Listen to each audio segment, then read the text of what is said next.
You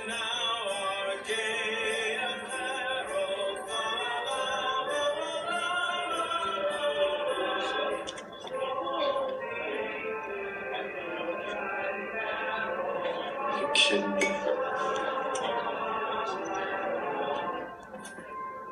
Oh, Josh. Sorry I'm late. It's all right. Office holiday breakfast. You guys have parties at 10:30 in the morning? Less liability. Apparently people don't get drunk before noon. It's boring as shit. But the Parkers want us there, so sure. Anyways, after a year of negotiation, your divorce is finalized. These are the terms we agreed to. The alimony, the house. Sorry, don't worry about it. It's only money. It is only all of the money. But it's the season for giving, right? I know how you feel. Oh, yeah? I didn't know you were divorced. Oh, God, no. That'd be crushing. But I get it. On one level, it must seem like I'm signing away a huge chunk of my life that I'm never getting back. Mm-hmm. That's it? No other level? No, that's it. Initials.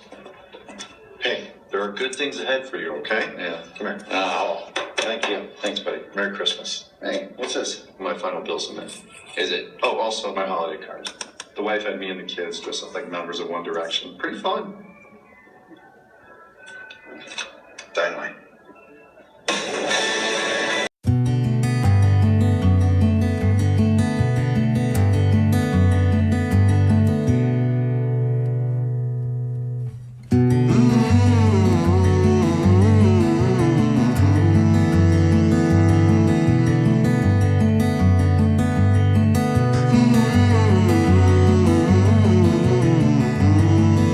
Welcome to Holistic Employment Law, advising small business and delivering big results. Welcome to a new form of client advisement.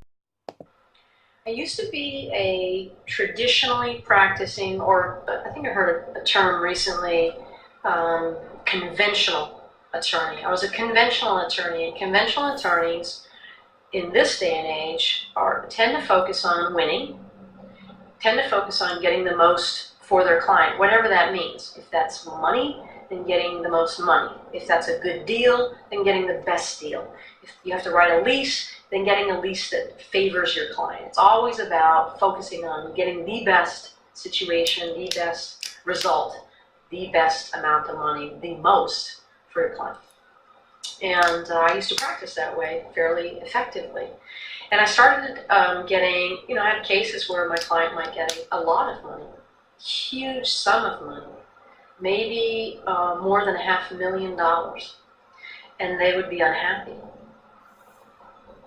I'm thinking, they've gotten all this money. I mean, that was my job, right? Get them all this money, and yet they're not any happier than before they even started the lawsuit. So the Small Business Administration defines a small business as a legal enterprise comprised of fewer than 500 employees. These are companies created by idealistic, independent, and ambitious individuals striving to solidify their own vision in the business world today. No easy task. It comes as no surprise that frequently the legal needs of small startups are often overlooked in this globalized economy, overshadowed by large corporations with deep pockets. Many may be shocked to know, however, that there are some 28 million small businesses in the United States today, and they employ over half of the working population, or roughly 120 million people. This presents itself as a vast market of legal demand, generally filled by small firms and online resources, but nevertheless crucial to American employment given that small businesses have generated over 65% of net new jobs since 1995.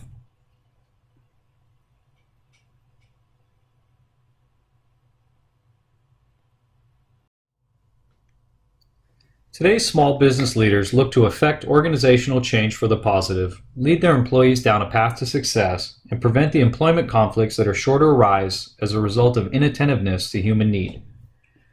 Enter the employment lawyer, whose role at a foundational level is to adequately represent the client's interests, whilst minimizing damages, cost, and ever-fleeting time. It is in that endeavor that the profession has long lost its connection to the human element and the common man. This also comes as no surprise as the demands of the 21st century lawyer have mounted with increased regulation, the need for further specialization, and the pressure to compete with technology, among many other things.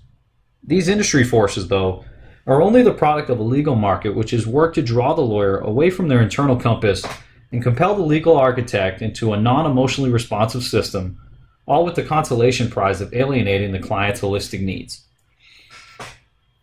A holistic approach to advising small business in particular, and these clients, these business owners, is a relatively new perspective, and one which seeks to evolve our current legal construct into a tool of adaptation to the particular needs of each individual client. With the goal of humanity and service at the forefront, the practice of law becomes much more effective in creating positive outcomes on an emotional and psychological level for clients and opposing parties, so both sides of the table. The basic premise of holistic law is that nothing is excluded from consideration in helping clients determine what they need to make themselves whole, and we as lawyers should work to actualize those goals. As holistic employment lawyer Maureen Holland explains, one of the things that is coming out in terms of empirical data is that clients are often more interested in non-economic solutions. That is to say, it's more than just money. Here, the healing is not felt with the slam of a gavel or some handshake deal. It's in the journey to self-improvement and the real possibility of peace of mind. So why the holistic path, right? Why the breakaway from the conventional legal approach? The idea here is that the current system is broken in terms of client well-being and truly positive client interaction, right? Treating the whole person. Holistic practice may best be described as transforming the lawyer from a litigator into an optimizer of human well-being, be that through alternative dispute resolution in some cases, or a litigation strategy seeking to include a mental and emotional dynamic in others. And also, the breakaway from traditional adversarial practice is not without good reason. Recent public opinion polls unsurprisingly rank lawyers at the bottom of the list when it comes to honesty and integrity.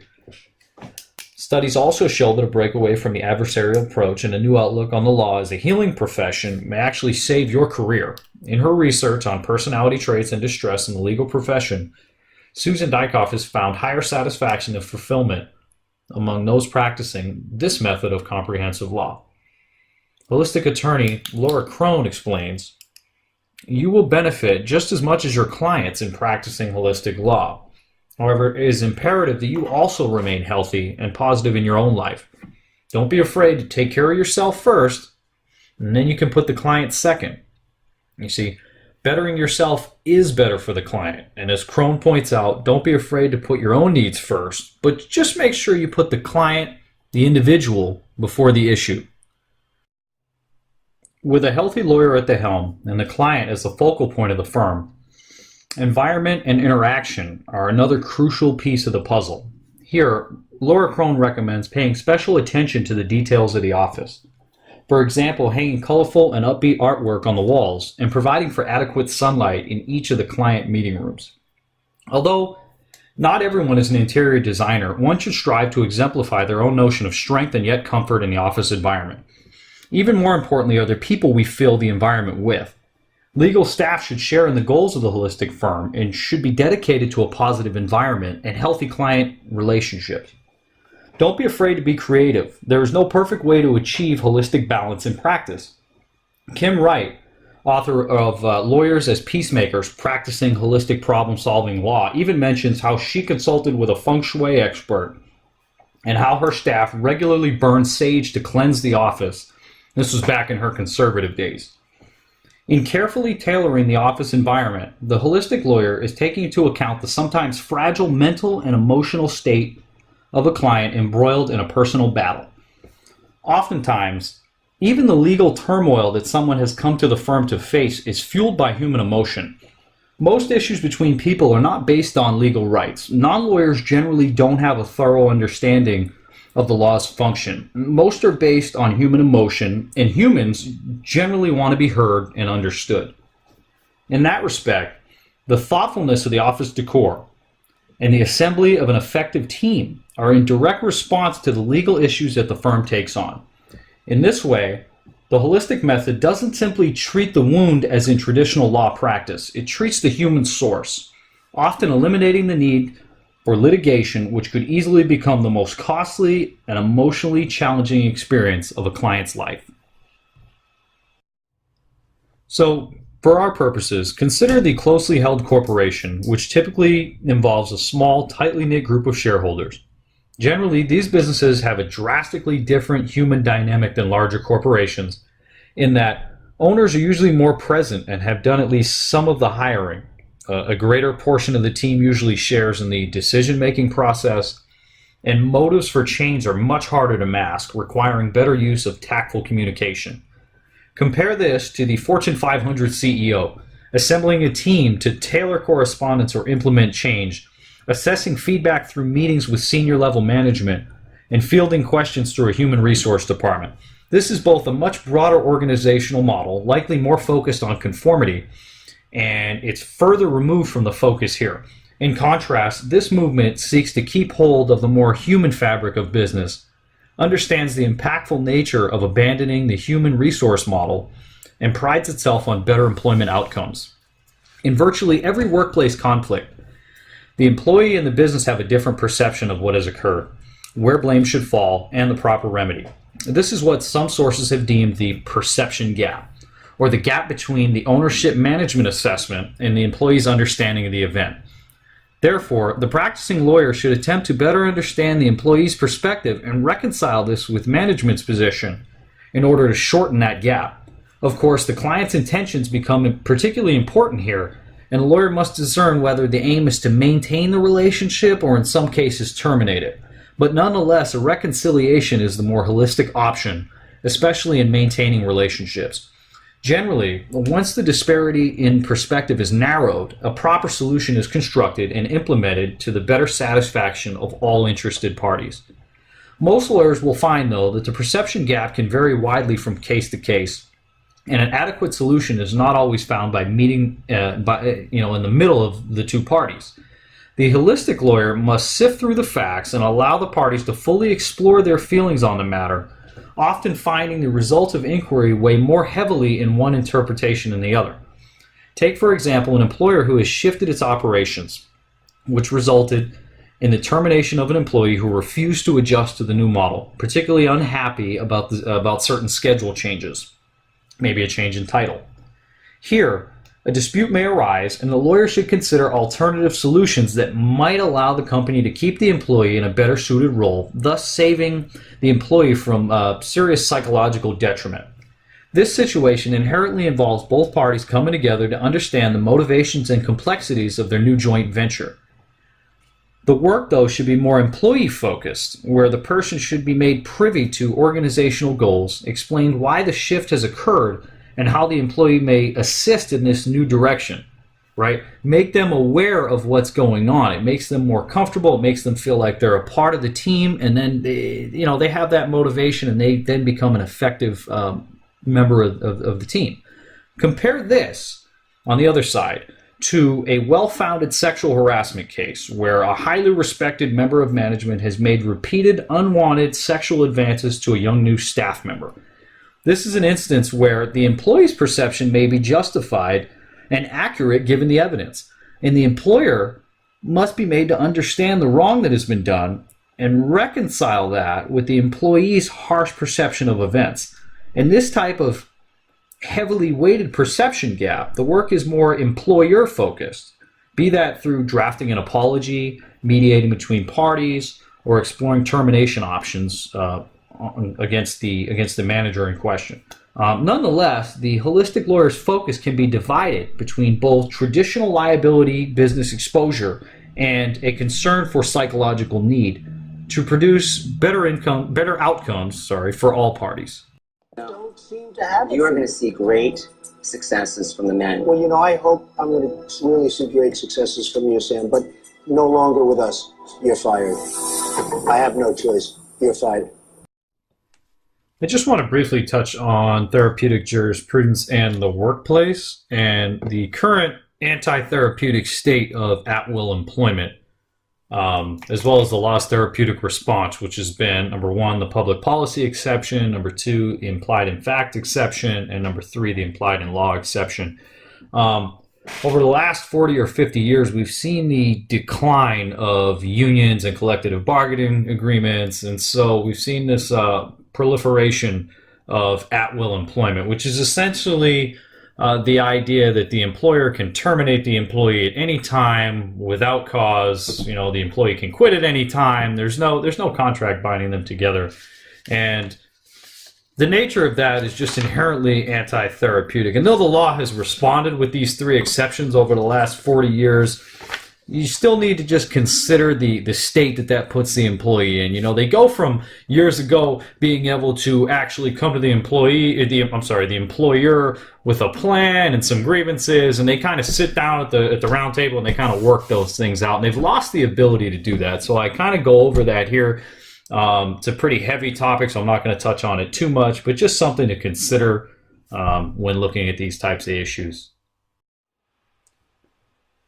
A legal risk that a client does not recognize is like high blood pressure. It is our job to help clients identify the symptoms of legal risks and time to deal with them. Inherently, the successful combination of workplace psychology and the effective implementation of TJ denotes a preventative mindset, right? It's sprinkled throughout all of these theories here. In that regard, the practice of preventative law is always at the forefront of the holistic business advisor's mind, as the side effects of full-blown litigation are acutely counterproductive to avoiding human harm, right? We always want to avoid going to court. That's the most damaging and costly thing to a client and to employees. As a practical matter, therapeutic preventative law requires that attorneys work to achieve the client's goals whilst providing holistically sound advice and not simply drafting legal documents. Take, for example, the small business owner who has become increasingly dissatisfied with his son's alternative lifestyle. The son has recently joined a band and moved to LA, where he intends to sleep on his friend's couch during the day and play guitar at various clubs by night. The owner approaches the lawyer and asks that his son be included as a small minority shareholder in the company in the hopes that it will draw him back to a more stable living. While this is a relatively straightforward example, it illustrates the crossroad that the holistic lawyer may come to, in that the traditional advisor would work out the details and proceed with drafting, but the holistic lawyer would delve deeper into client motivations and expectations. Specifically, the holistic preventative approach would be to listen intently and suggest alternative options that are less likely to shatter both a family relationship and the corporate entity down the road. Good examples of useful alternatives here might be a profit-sharing plan or an option to buy into the company over time, maybe after the son has worked there.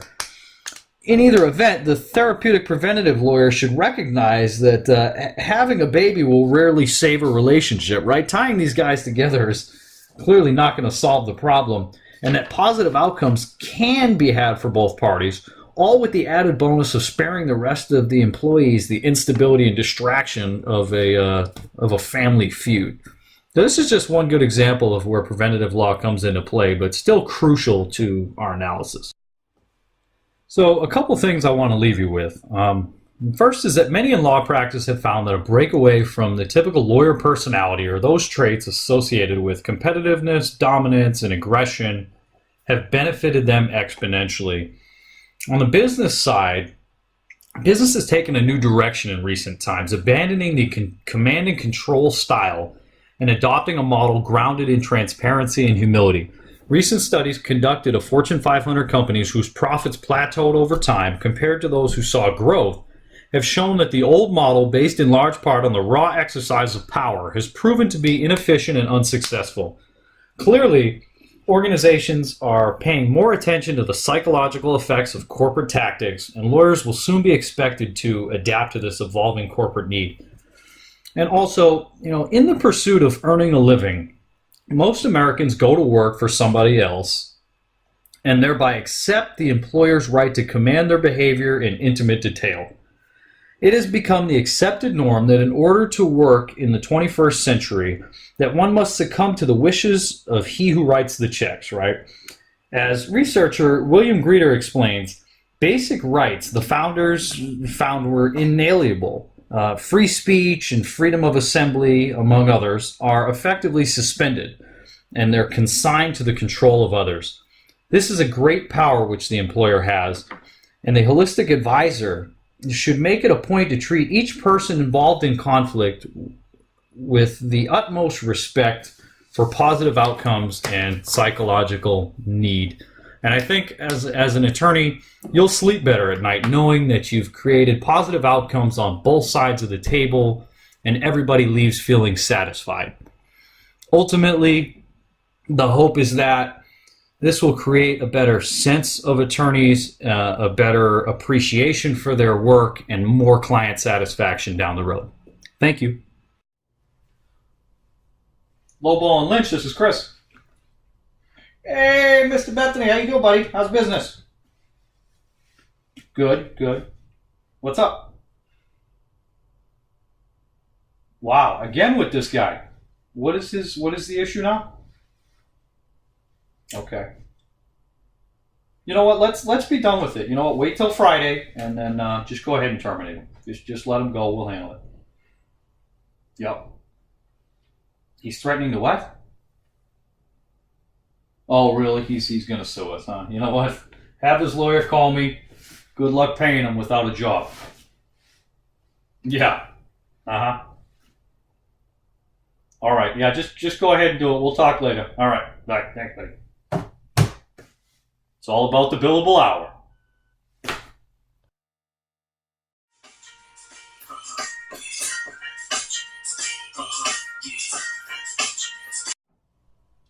Sullivan and Associates. Hey, how are you? Okay.